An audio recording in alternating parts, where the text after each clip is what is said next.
And a good morning to you. Welcome to another edition of the Art Lewis Show here on WSGW. Lots happening today. Later on, we're going to talk about your furry friends and the Great Lakes Bay Animal Society with Nicole Meyer. That'll be after the 10 o'clock news this morning. After that, we'll have open phones, and we will have open phones right through Focus because we have no Focus guest today. But for this first hour, we're going to spend some time talking about the Saginaw River Marine Historical Society and also a guest that they're going to be hosting, and they are both on the line with us this morning. First of all, from the Society, we say good morning to Don Morin. Don, good morning. Good morning, Art, and Don Comtois is also with me here. Oh, is Don with you? Okay. All right, great. And also with us this morning, she is a Sulaks videographer of note, and she's going to be appearing at an event. And we say good morning to Andrea Guerriero. Good morning, Andrea. Good morning. Thank you so much for having me. Well, you're very welcome. Thanks for being with us this morning. All right, to the two Dons, let's start out with an overview of the Saginaw River Marine Historical Society. Tell us about the society and what it does. Well, the society formed about 33 years ago to preserve and collect the maritime history of the Saginaw River and its connecting waterways. Since then, we've been just really going along and preserving the history. We have, like the meeting we'll be talking about, we've been having those for 33 years. We have a newsletter that comes out quarterly, and it is considered one of the best hometown maritime newsletters on the lakes today. We're real proud of that.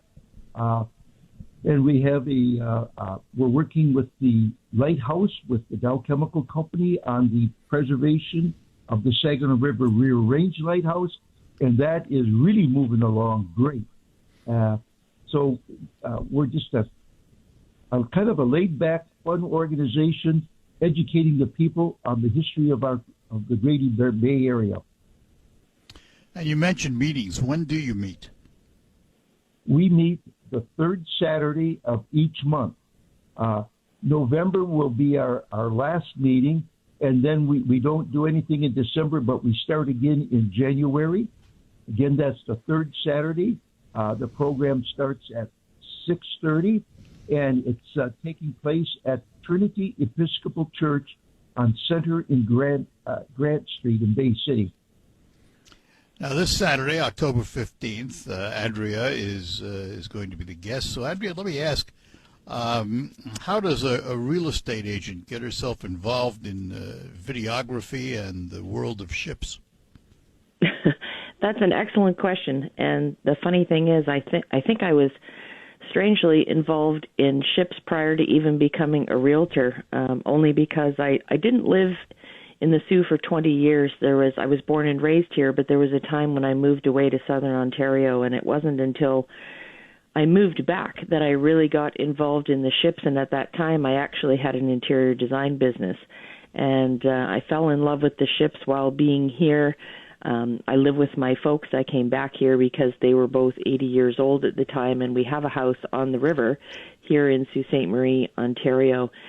And within a couple of weeks of being here, they suggested a trip to Duluth, Minnesota, to meet my brother, who had to go there for another reason. So we met him, and while there, we hopped on one of their harbor cruises and wound up right next to the Paul R. Tregurtha. And that was just mind-blowing for me. I had seen ships my whole life growing up, but hadn't really thought much about them until I was put in a position where I was right beside one. And then we came back home to Sault Ste. Marie, and a few days later, there it was again, going through the locks as we were going over our international bridge. So we stopped and pulled over, and I started doing photography of just that vessel. And a year later, I had compiled enough photos to put a calendar together, and I made a number of copies and found out how to get it shipped aboard the vessel. So I did that with a letter to the captain, and not too long after that, I just kind of fell in love with the industry. And while that happened, I did a career change and took all the courses to become a real estate agent. And those two things have become my focus, and interior design just kind of fell off the map after that.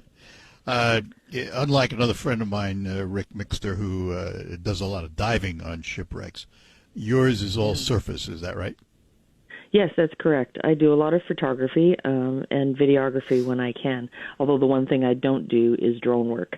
I leave that to the professionals that are doing that. I focus everything on camera work myself. How often do you do it? I mean, how big a library have you compiled? I try to do it every day.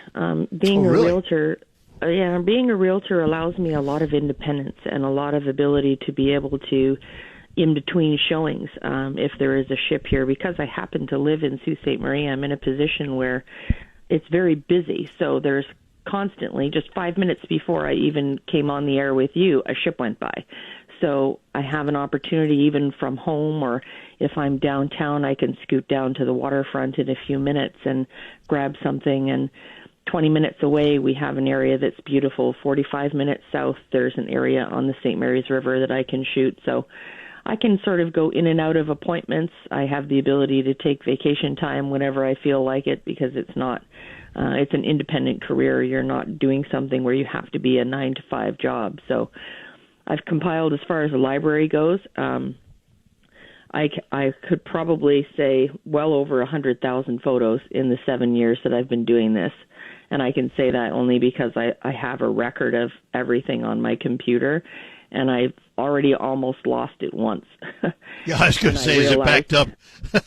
Yeah, it was, and thankfully the computer crashed, and I had everything obviously on the memory cards, but they were able to pull it back, and I saw at that point how many photos were logged in there. But I did a trip on a ship once, and in just 7 days I took 5,000 photos, so I have a tendency to overshoot sometimes, yeah. Yeah, but you know what? As long as you get one out of it, that's the prize. That's what counts.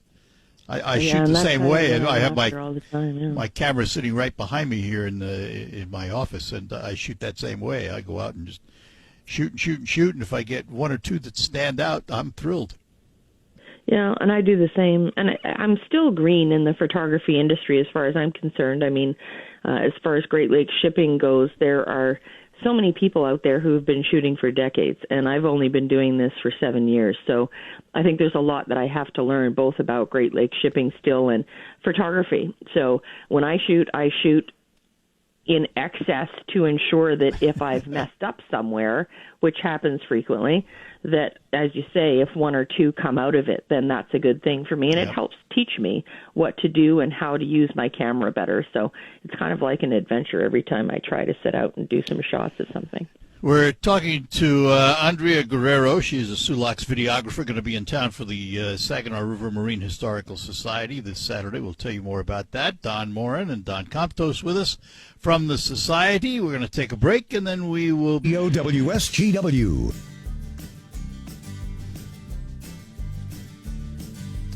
All right, we're back with you here on WSGW. Art Lewis Show, talking about the Saginaw River Marine Historical Society.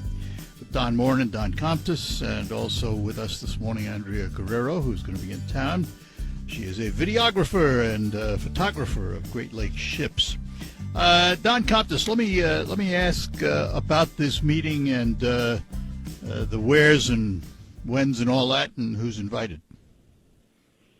Okay, the meeting will be this coming Saturday, the 15th, and it is at Trinity Episcopal Church, Center in Grant Straits in Bay City on the east side. The meetings are free, and the ladies also make wonderful snacks to have, and it's just a great time. Meet a lot of great people with similar interests, and everyone just seems to enjoy themselves in the company of the people they sit with. And what time is the meeting? It is 6:30. 6:30. So, Andrea, what do you do at this kind of a presentation? What will you be doing? Typically, I just introduce myself, give a little bit of a biography background so people understand how I got started, what I do, what I love about the industry, And then I talk about the opportunities that it's afforded me over the last 7 years. And in this case, I'll be presenting some photos and videos from a recent trip I took aboard the Herbert C. Jackson. I was able to hop on there here in Sault Ste. Marie at the locks and go with them over to Marquette, Michigan, where they loaded some ore and then came back and got off at the locks again. And I did a lot of photos and videos there, so I'll talk about that.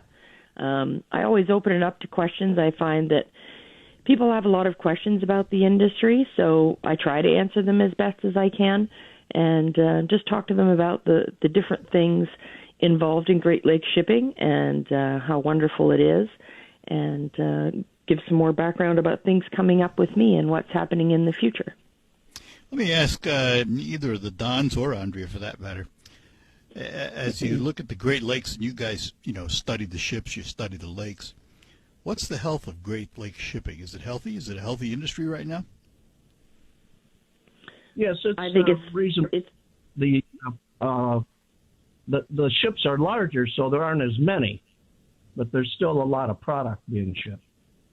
Andrea can maybe further add to that. I think it's slowed down a little bit. At the time when shipping was the busiest, I wasn't even shooting yet. And from what I understand, there used to be hundreds of vessels that would go through here. And things have changed a little bit where that is concerned. And, of course, COVID in the last couple of years affected things as well.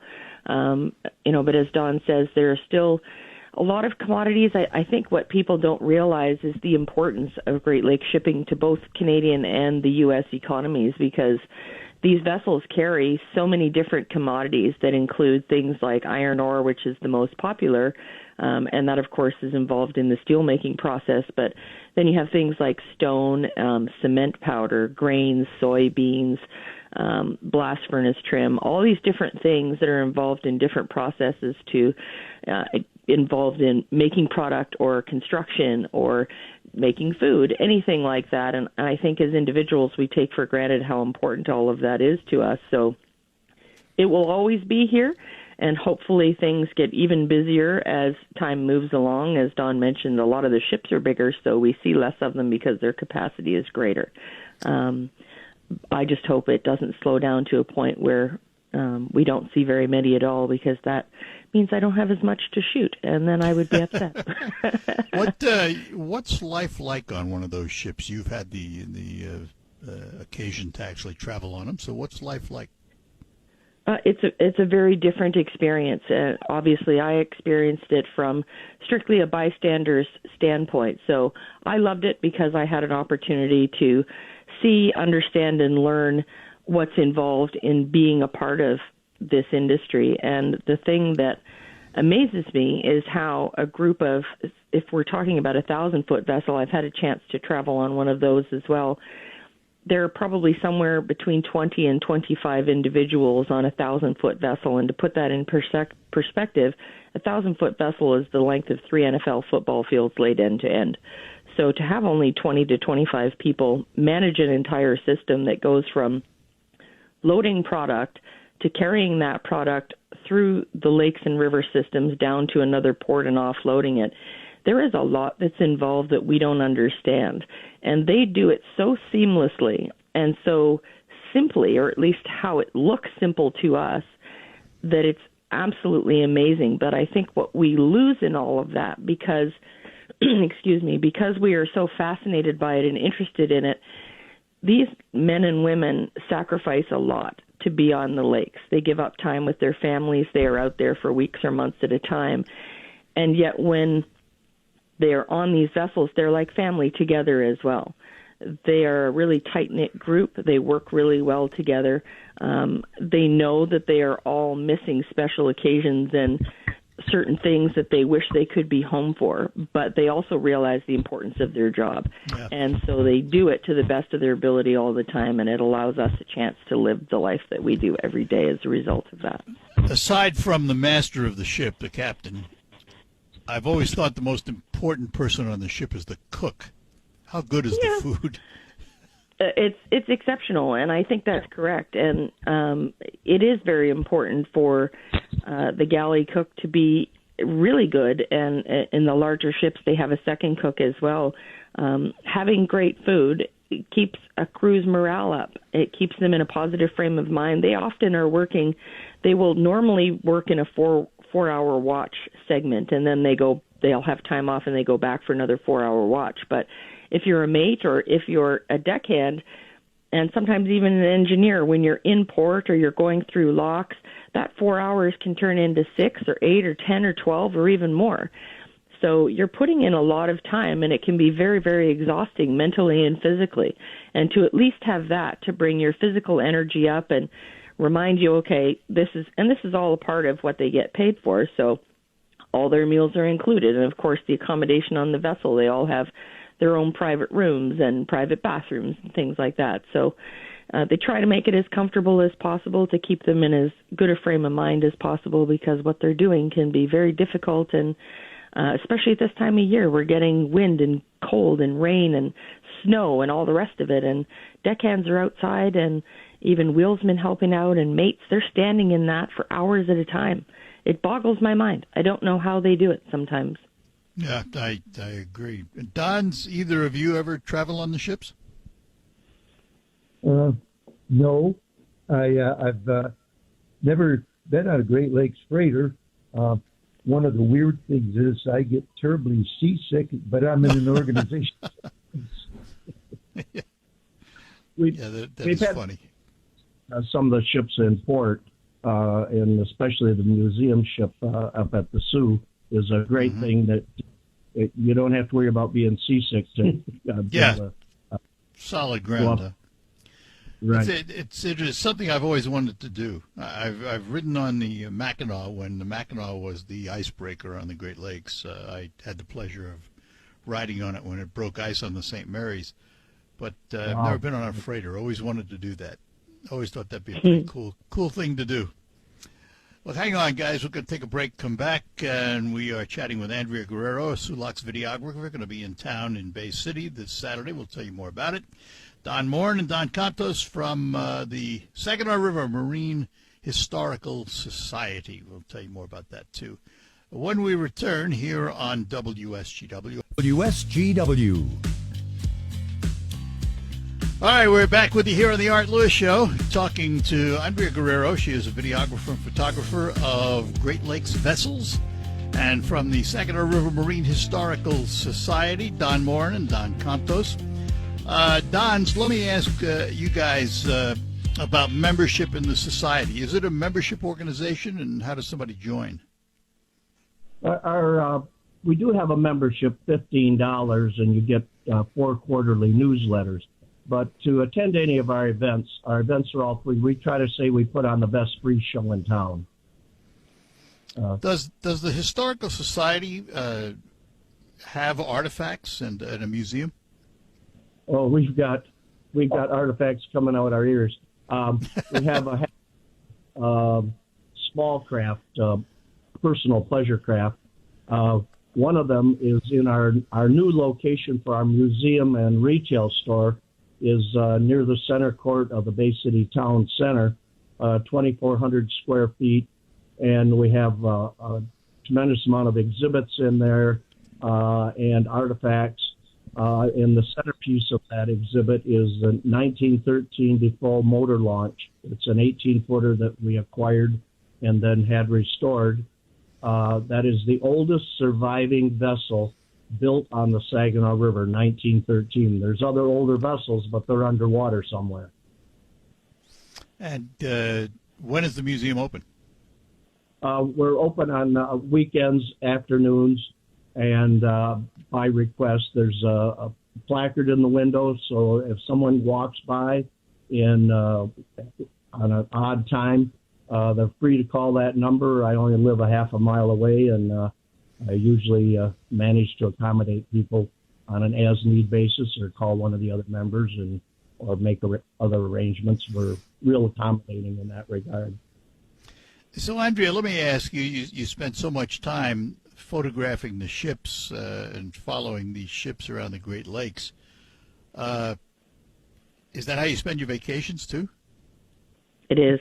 Every single last one of them, believe it or not. you'll find a lot of people will do stuff like going to Jamaica or wherever. And for me, a vacation is heading to Duluth, Minnesota to watch the ships, or going down to Port Huron. And I even work it around work trips. In September, we had our national sales meeting in Winnipeg, Manitoba. And our office manager and I, who was my boss, the two of us decided to drive rather than fly. So we did the trip. It's a 16-hour drive from here, and we made a pit stop in Thunder Bay, and there's a port there. So she likes the ships as well, and we stayed in a hotel right on the water, and I was able to get some shots in Thunder Bay. And then on the way home, we decided to take the American route, and we crossed into Minnesota, and we went and stayed overnight in Superior, Wisconsin, and I got some shots in Duluth and Superior, and we drove to Two Harbors and got some shots there. So any opportunity that I have to be able to hit the road and go do these things, I do it every chance that I can, because you just never know when that opportunity will come up again. Any interest in ocean-going vessels? I do have. Obviously, being on the Great Lakes, my knowledge of ocean-going vessels is limited, but the exact same situation came up in 2018 before COVID. Our previous national sales conference was in Halifax, Nova Scotia. So that took us out there, and I purposely went 4 days early so that I could experience the harbor there. It's a huge harbor in Halifax, and it's nothing but ocean-going vessels. So I had an opportunity to see types of ships that we just don't see here. Yeah. And it was really, really interesting, and I enjoyed it tremendously to be able to experience that. It's a totally different animal than it is on the Great Lakes. That's one of my favorite cities. I love it. I had the occasion with my camera to go to the Panama Canal. We've gone through it a couple of times on cruise ships, but we took a tour of the canal property and got to stand, down on the areas where the ships go right by and where the mules are, those engines. And I'll tell you what, that's something you need to do. It's unbelievable. That would be fantastic. Yeah, it really is an experience.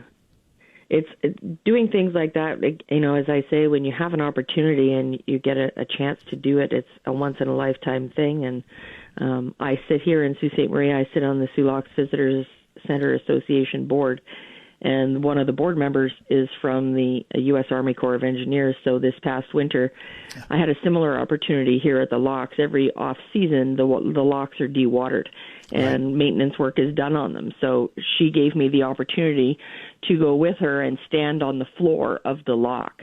Mm-hmm. So I wound up in our pole lock, which is 1,200 feet long and 110 feet wide, and I was standing on the floor of it. And it's just, to know that a vessel is in there is just mind-blowing when you're in there. And we went into the valves where the water all flows through during the season. So it's such a unique perspective, and those kinds of opportunities, when they come up, are the ones that you jump on every chance you get.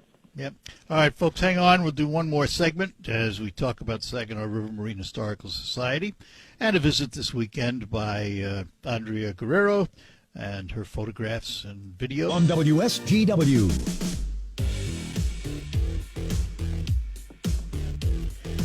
Back with you as we talk about Saginaw River Marine Historical Society with our guests, Andrea Guerriero, a Sioux Locks videographer, and from the Society, Don Morin and Don Comtois. Guys, let me ask you about your memorial service, because don't you have the memorial service coming up? Thank you very much for asking that question. That'll be this Saturday at 4 o'clock at Waterfall Park at the foot of 3rd Street, 3rd and Water, at 4 o'clock. Don, you want to fill in the rest of the history of that event? We decided years ago that the men that served on the Great Lakes out of the Saginaw Valley, and that includes women also, because a number of them were cooks, that they're forgotten. Nobody remembers them. They have memorial services all over. But what we've done is we have centered in on the Saginaw Valley or the Greater Bay Area, honoring those women that died in shipwrecks or accidents on the Great Lakes. And we found out that we are the only organization that does this for a specific area. And up to date, we've got about 45 people that have served the lakes and have died in shipwrecks. So it's very interesting. What we do is we name the person, and we name the vessel that they were on, and the year and date that it sunk. And at the end we actually have a shipwreck bell that we use to ring after each person's name. And at the end of the service, we throw a wreath into the Saginaw River. Like I said, we're the only place that we know of that does this. And the where's and when's again and time? Okay, it'll be this Saturday, 4 o'clock at Waterfall Park in Bay City. It is the actually St. Laurent Brothers. Everybody Right. knows where St. Laurent is. It's right there.